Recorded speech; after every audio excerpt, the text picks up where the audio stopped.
If you had asked me 2 months ago if I would have been in this situation, I would have told you that you are full of crap. Never. How would I suspect my wife Jennifer of cheating on me? But before this evening ends, she will receive the biggest surprise of her life when I hand her copies of the divorce papers, which will be officially served to her at work on Monday. It shouldn't have ended like this. We've been together for 5 years and married for 4. What kills me, besides the cheating, is that Jen, as I call her, talked about starting a family. So why is she hitting on one of my best friends? Perhaps all the attention she's received over the past couple of years has gone to her head. Jen is the proverbial ugly duckling who has now become a swan. Well, she's not really an ugly duckling. She's never been ugly, but you probably get the idea. By the way, my name is Ronald. My friends call me Ron. I'm a bit of a nerd, but in high school I played football. Not a freshman, but I played all 4 years and spent enough time on the field to earn a varsity letter of honor and the respect of my teammates. I was voted most likely to succeed by my classmates in high school. I had several girlfriends throughout high school and college, some of whom ended with me, and some of whom I broke up with myself. I met Jen while we were both graduate students in Northwestern University's evening MBA program, the Kellogg School's Master of Management program. I worked full-time in the IT department of a downtown bank and took classes in the evenings.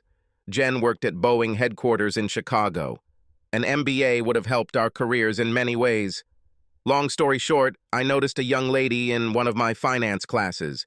At the time we met and while we were dating, Jen was probably 15 or 18 kilograms overweight.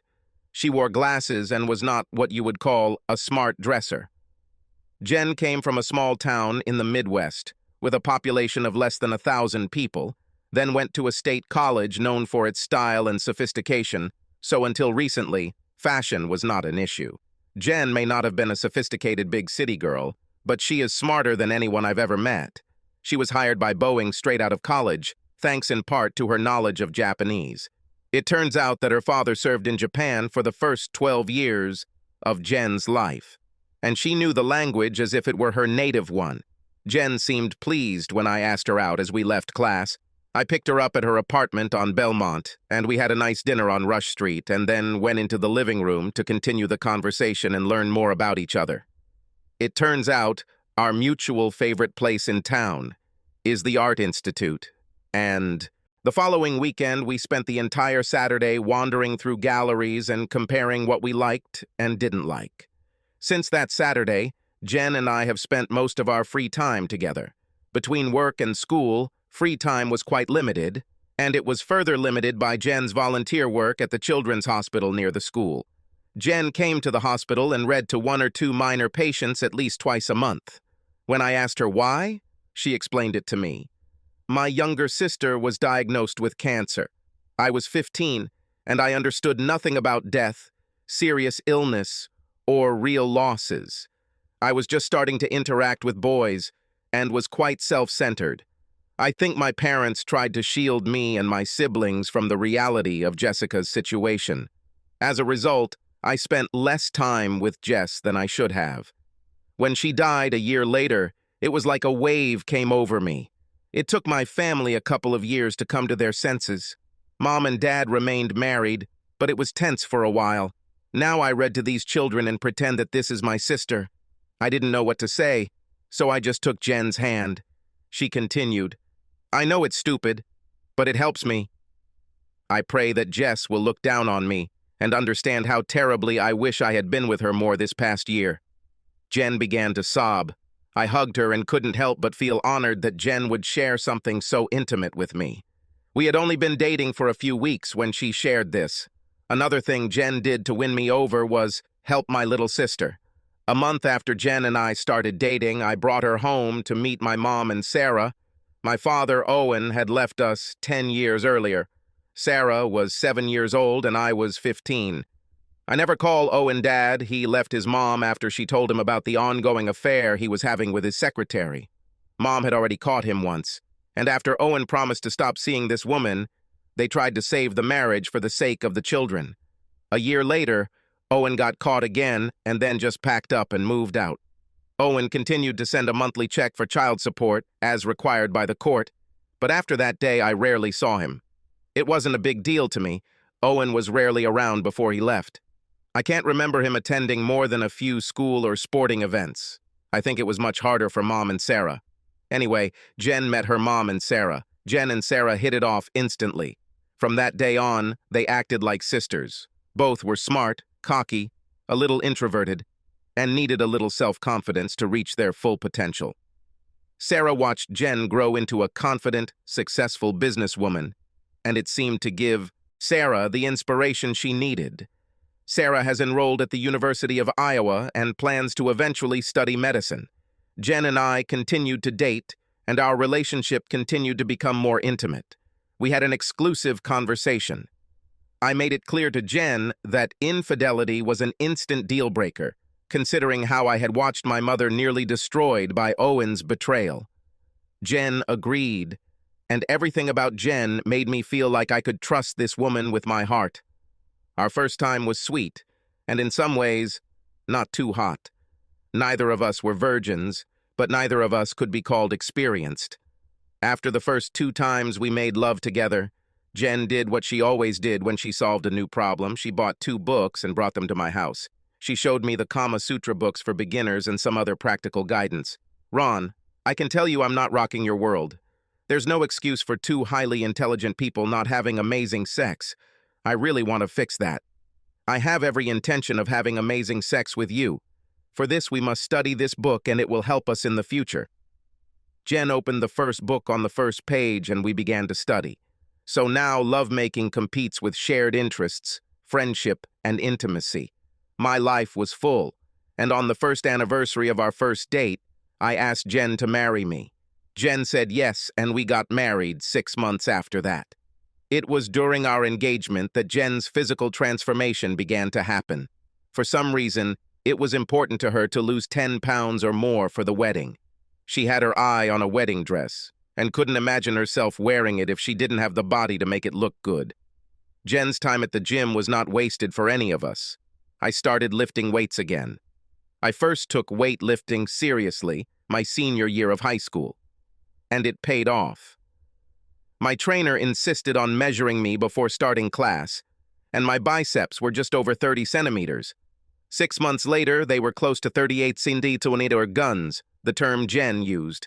There was a hint of a 6-pack and a good start to some of the pecs and lats. Jen was losing weight, and a month before her wedding, a co-worker took her to an upscale salon on Michigan Avenue. Jen swapped her usual ponytail for a businesswoman's hairstyle with matching highlights. Gradually, Jen changed. I will never forget the moment Jen walked down the aisle of the church on the arm of her father. Instead of Mendelssohn's Wedding March, the string quartet played Pachelbel's Canon. Jen lifted her veil, and I saw the most beautiful woman in the world. From the moment we exchanged vows and said yes, I was the happiest man in town. We both graduated, received master's degrees, and both advanced in our fields. Jen had to travel abroad at least once a month, but that was okay. It was only for a week, and to be honest, it seemed like a good thing at that time in my life. I spent the week hanging out with my guy friends. I never had any reason to suspect Jen of cheating on me when she was out of town. Every time Jen greeted me at the door, whether it was after a week's trip or after a day at the office, she would kiss the top of my head and say, "Ron, I love you. See what's the matter?" I never suspected anything because Jen and I were compatible in almost every way. Our marriage, and especially our sex life, was what I would call perfect. I once heard that if you put a penny in a jar every time you and your wife made love during the first year of marriage, and then took a penny out every time after the first year, there would still be pennies in the jar when you celebrated his 50th birthday. Things were different for Jen and I. Jen was returning from one of her trips abroad, and we were spending the weekend in bed. Stuffed into the trash bin were empty Tide delivery boxes, empty pizza boxes, and empty wine and beer bottles. I loved this weekend's welcome home. Jen remained naked for 2 whole days. Watching her walk around the apartment in Eva's festive costume was unforgettable.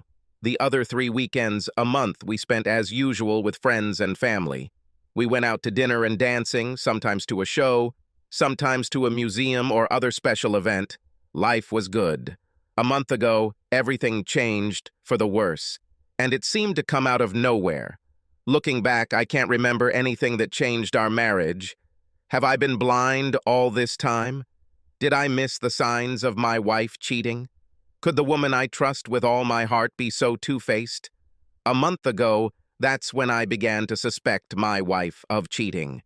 It all started with one small inconsistency, just like you might hear in any tavern where a guy gets drunk and says to the bartender, "Well, it all started like this. It was the day I received a bonus at work for completing a project to install a new server system at a bank. The system started working 2 months earlier. We collectively held our breath for a month, but everything went according to plan. No Murphy's Law glitches to bite us in the ass." Senior management was delighted. This would save the bank millions, and they decided to reward me and my employees with a nice bonus. It was a surprise, and I wanted to share the news with Jen. It was one of those lovely spring days, and I decided to take a couple of hours off, stop by her house to invite her to lunch. I was practically floating in the air. Half a block away, I saw Jen coming out the front door, accompanied by my good friend and college roommate, Carl Morris. They immediately got into a taxi, and I rushed to catch them. I tried calling Jen's cell phone, but it went to voicemail. Since their houses were nearby, this did not seem unusual. But why was she not answering her calls? I tried calling her cell phone 20 minutes later, and it was voicemail again. I went back to my office trying to make sense of it all, but as soon as I walked into the bank lobby to use the ATM, all hell broke loose. If you can believe it, 2 idiots tried to rob a bank. I mean, with some off-the-shelf software and a decent computer printer, you could forge cashier's checks and steal thousands of dollars, but these 2 idiots walk into a bank with an alarm system and armed guards and cameras, brandish guns, and act like John Dillinger. And even if they walk out the door with a bag of money, when they open the bag of permanent ink explodes, covering the money and the thieves. These 2 didn't even make it out the door. The Chicago detective was cashing a check while his partner sat outside in their car waiting for him, between 2 police officers and a bank security guard. Both bank robbers were shot as they left the building. I was right there during all that shooting. Who knew gunshots were so loud? My ears were still ringing 3 hours later. In any case, I had to spend some time with 2 detectives testifying about what I saw. By the time I finished with the police, I was exhausted and needed a drink. I went home and almost forgot about Jen and Carla until she walked through the door. I sat in my leather chair and drank my second glass of beer.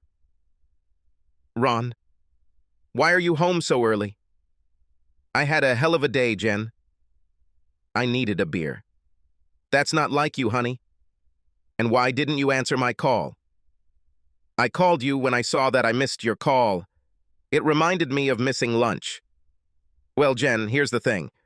I told Jen about the failed bank robbery and how I was 20 feet away from a shootout." Jen's face turned white, and she jumped into my lap. "Oh my God, Rob, you could have gotten hurt." Or Jen burst into tears and almost squeezed the air out of my lungs.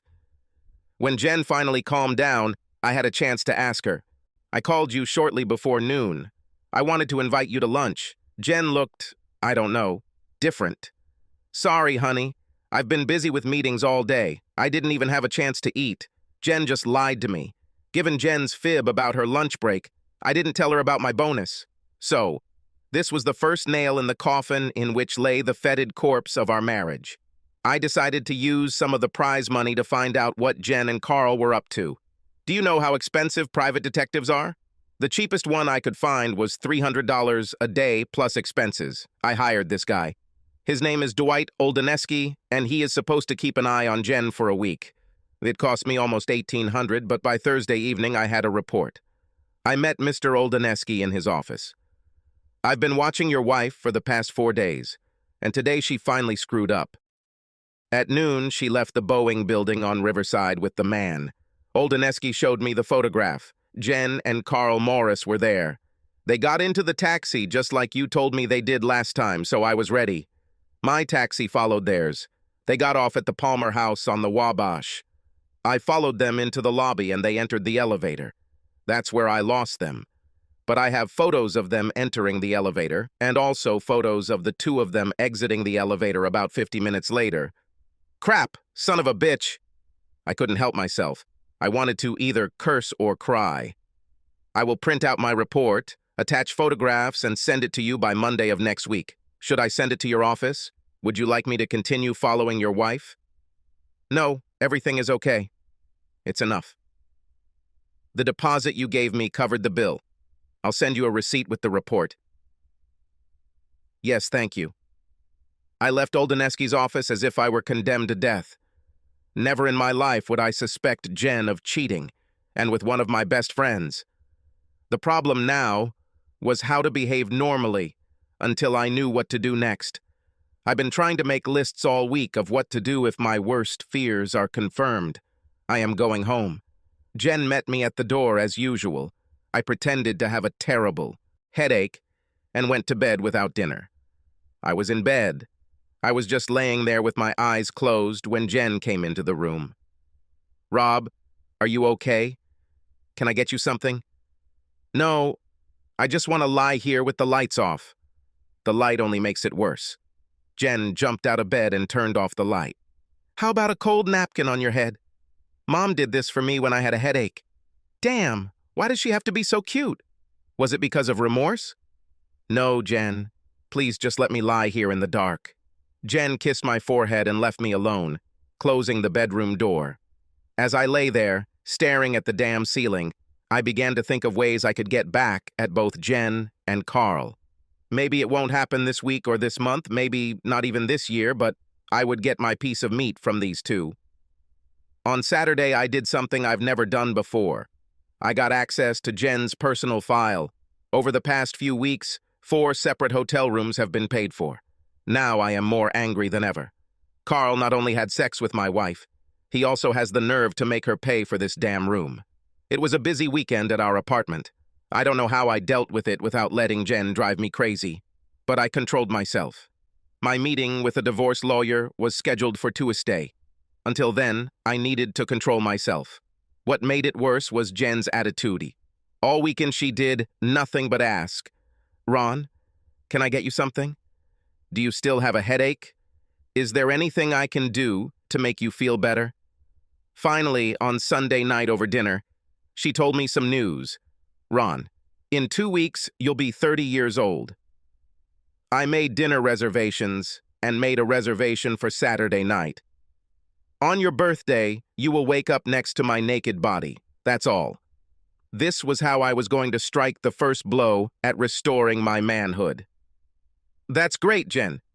I can't imagine a more enjoyable way to spend my birthday. I kissed her. However, I was sure that she would not see this. On Tuesday, I went to see a divorce lawyer. It would have been a direct split in half, so the paperwork was simple, but would still cost several thousand. Another big part of my bonus. I held myself together for the next 2 weeks. It was hard and made even harder by Jen's loving attitude. The day after my meeting with the lawyer was strange. Jen came out of the bathroom this morning feeling completely dizzy. She gave me a killer kiss and rushed around the bedroom getting dressed.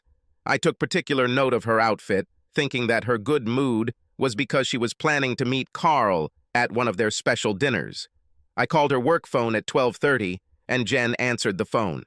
Ron, I was just thinking about you. How is your day? I muttered something in response. I was so sure she wouldn't be there that it confused me. We eventually agreed to meet for dinner after work, and this continued until the following Saturday evening. Jen told me to pack lightly. I put on my suit and packed one casual outfit. Jen didn't know that copies of the divorce papers were in my suitcase. Here's my plan. We'll have dinner tonight. After dinner, I will bring her to her room. I'll have sex with her until the shit comes out of her. And once she's ready to calm down and curl up to sleep, I'll take the papers out of my suitcase and give them to her. I will leave this room and leave her life. I will start a new life. Someday later, after she feels the pain, I'll ask Jenny, why? And I hope I will receive an answer. Jen didn't tell me where we were staying for the night. It's a surprise. She said it as if we were planning a great evening. She had no idea about it. She called a taxi. It picked us up and we drove downtown and stopped right in front of the fucking Palmer house. I was surprised at how nervous this bitch was. She brought me to the same damn hotel where she had sex with my friend. I didn't want to get out of that damn taxi. We entered the lobby and she checked in. The bellman took our bags. He brought them to our room, and Jen and I headed straight to the restaurant. My head was spinning, and Jen led me into the elevator to the second floor. I didn't know there was a restaurant on this floor. My blood pressure jumped. How the hell was I going to keep myself together for the next few hours, through dinner and sex, until I handed Jen the divorce papers? I really loved this woman. Why is this happening? We walked down a hallway, then 2 double doors opened to my right. Surprise! What the heck? As if in slow motion, I looked at the people standing in front of me. Jen took my hand and led me into the room. The people seemed familiar, but what were Mom and Sarah doing here? They stand there with Carl and his wife. Then I looked to the right. It's weird, but these 2 guys look like 2 guys I went to high school with. To my left were 3 of my co-workers with my boss. When about 30 people in the room started singing Happy Birthday, my brain caught my eyes. It's my birthday party. Jen stood next to me with her arm wrapped around mine. Happy 30th birthday, my love. She leaned my head down to kiss me, and everyone started clapping. It was a great evening. I met up with a few old friends I hadn't seen for years. I saw my employees and boss in a different light. It was a pleasure to share this special day with my family and other good friends. Carl and his wife Yvonne came up to me and he said, "Jen didn't think we could fool you. We've been planning this for months and thought you'd probably understand," Yvonne added. "You should have seen Jen's face when you kept calling her during our first meeting with the catering manager." She almost panicked. Jen and Carl got off the elevator, and the caterer and I were waiting, and Jen was like, "What do I do? What do I do? I don't think she's ever lied to you before." Yvonne, still laughing, walked over to where Jen stood talking to my mother. Carl looked at his wife standing next to Jen. "How did we get so lucky, Ron? I mean, look at us, 2 working-class kids. We have great jobs and, most importantly, wives who love and support us. I don't think there can be anything better than this." The longer the evening went on, the more ashamed I became for doubting my wife's fidelity. About 2 hours after the party started, I was opening cards from guests. Most of the cards contained gags, such as a dollar bill. I opened the last postcard. It was just a black and white photo of 2 people kissing on the front side. The inside simply said, "I love you," and was signed Jen, but had a stick glued to the left side. I held my gaze for a second. I had never seen anything like this before. There was a plus sign at the end of the stick. And then it dawned on me. I looked at Jen, and there was anticipation on her face. Then I realized that I was the happiest person in this big city. I picked Jen up in my arms and spun her around. "I'm going to become a father," I said to the crowd. There were cheers. It was crazy. Jen looked at me. "If I'm anything like my mother, I'll probably gain a little weight with the baby. I'll probably look the same as I did 5 years ago." "You mean like when I fell in love with you and asked you to marry me?" Jen smiled. "Yes, that's it." An hour later, when we went up to our room, I was quite sober. Jen went to the bathroom and I apologized. "I'm getting some ice, Jen." I took the divorce papers out of my suitcase and threw them into the trash can in the hallway after tearing them into 1,000 pieces. "Some secrets you should take to your grave. This one will be mine. Well, I know there are guys who, for whatever reason, can never trust a woman. You think, what a naive bore. His wife cheated and the child is not his. It turns out that I had the opportunity to review the final bill for the party and these 4 expenses. All are listed as various deposits per event, and the boy Jen gave birth to just 8 months later. As my Sicilian grandmother used to say, she spat it out. Yes, Ron Jr. is my boy. I learned some valuable lessons. First of all, some women are worth trusting. They were simply raised correctly. And secondly, don't let the situation escalate. There is a problem? Discuss it. And third, you get what you pay for. Hiring the cheapest private investigator almost cost me my marriage. I finally took a closer look at the blurry photo my private investigator took of Jen and Carl exiting the elevator. Right there, to Carl's left, half hidden by the tall guy, is Yvonne. Son of a bitch. Learning those lessons was worth half my bonus, but ultimately not as much as it might have been if I had served Jen with those damn divorce papers that day.